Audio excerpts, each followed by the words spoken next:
Going? Nice. Hold on a second. Sound speed. Sort of another layer is the idea of constantly improving. You mentioned that before, having an R&D, but... Third card, take 8. So, tell me some other benefits of having a system of schools. Another big benefit of having a system of schools as opposed to a single site is that they are constantly enriching one another. And a school in Buenos Aires is learning all the time, just as a school in Los Angeles is, and they're going to be comparing notes, improving practice, sharing breakthroughs that they have, and it's a collective intelligence across those schools that make the entire system of schools better. And diversity leads to higher intelligence, and effectively this is a diverse group of settings. And talk to me a little bit about actually new positions that aren't possible in a single standalone school.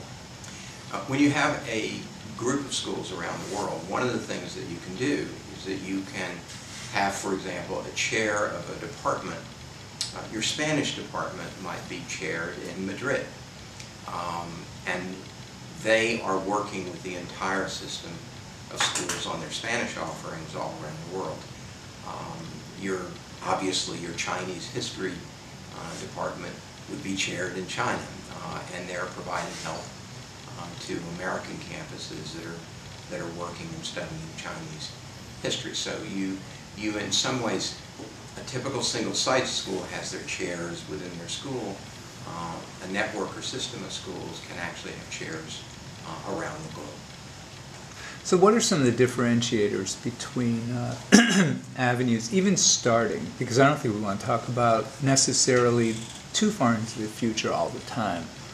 What would be some of the differentiators right now? What do you... Differentiators being, well, things like... You mean in the startup phase? Yeah. You know, like second language immersion, IB... Oh, you're not talking about before school opens, you're talking about... Yeah, when it opens. We're assuming the school's open. That's yeah. Sort of... Step one of what we're doing is to build a great school in New York City. We view this as the flagship of all of our schools worldwide. We are focused on making it perfect in every regard.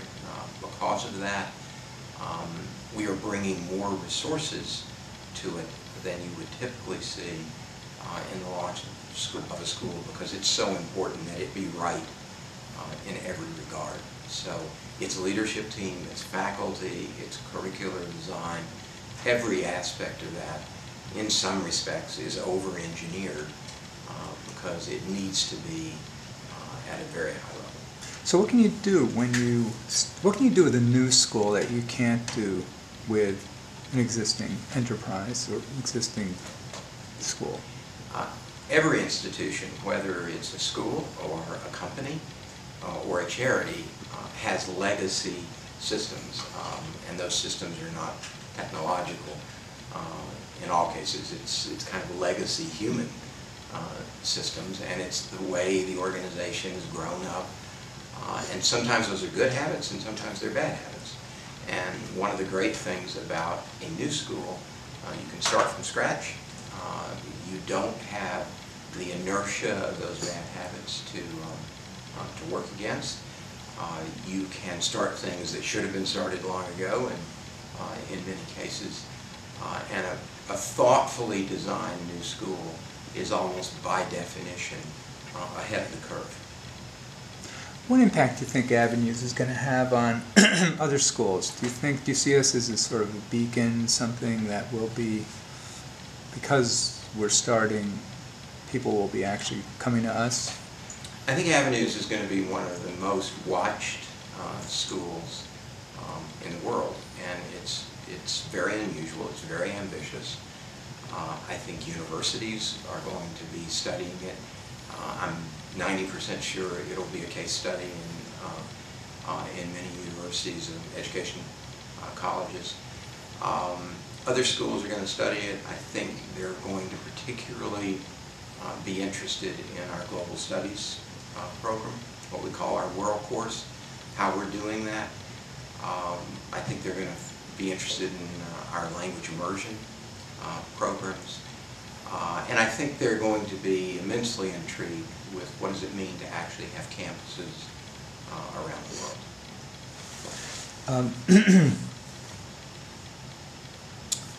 Touched on a bunch of things there. Can we talk about global preparedness? Why is this the focus of the school? Global preparedness is crucial in the century ahead, and there's a British research group, the British Council, that has said monoglot children, single language children, are not competitive anymore, and an English-only child is not going to be able to compete with children from Germany that speak 3 languages or children from China that speak 4. And America has had the luxury of getting away with that in the past century in large part. We're not going to have that luxury anymore. So awareness of other cultures, understanding them, experience in them, and language skills are crucial for competitiveness in the century ahead. Will this make our students attractive to universities? It'll make them attractive to universities first, and then ultimately... I need you, actually, could you just go over my question? Yeah.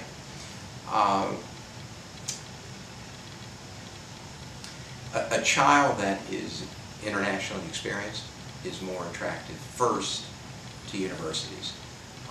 A university, there's a reason they ask on applications, what languages are you fluent in? They care about what you're fluent in. But secondly, when they graduate from college, companies and organizations that are recruiting them are going to care about that a great deal.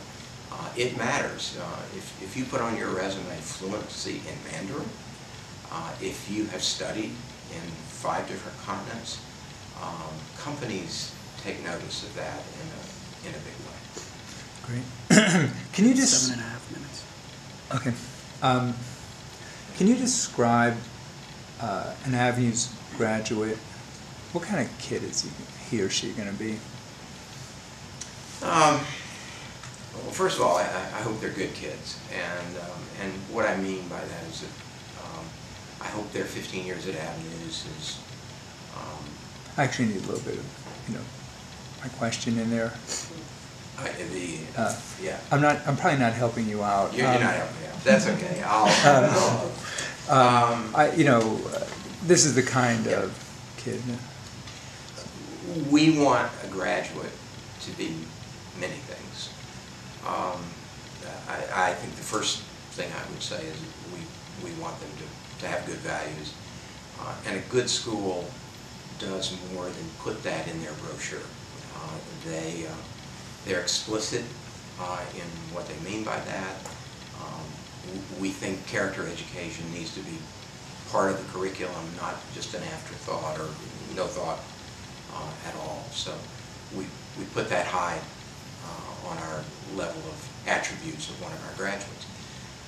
A second thing is we want them to be very good at something.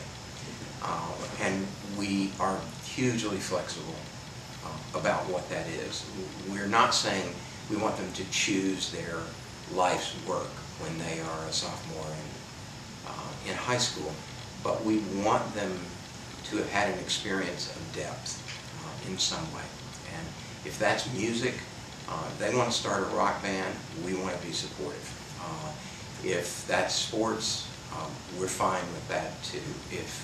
If that's a particular subject area, they want to be a journalist, that's fine. We're going to be a school that helps them find an area they love and supports their pursuit of it. And to do that, you have to do a variety of things. One thing, you have to give them time. If they're in class all day long and then just doing homework at night, they don't have the flexibility to pursue things they may care deeply about. So what's the benefit to the student of this mastery of a subject matter? Mastery of a particular arena, whatever that is. I mean, the first benefit is confidence. And that if you've had success in one thing, you know intuitively you can have it in another. And so I would say confidence and self-esteem are probably the most important things that come from mastery. But also you begin to have an understanding of what mastery takes. And example, you know that to be good at something you have to persevere, that you have to work through difficulties and challenges, you have to spend time on it, you have to focus on it, that it's not something that you can just take lightly. And all of those are attributes of success that if you can do it once, you can repeat it again. Is this unique? I'm not going to say it's unique. There are schools out there. Oh, actually, you know, Chris, let's change the card. Yeah. Cut.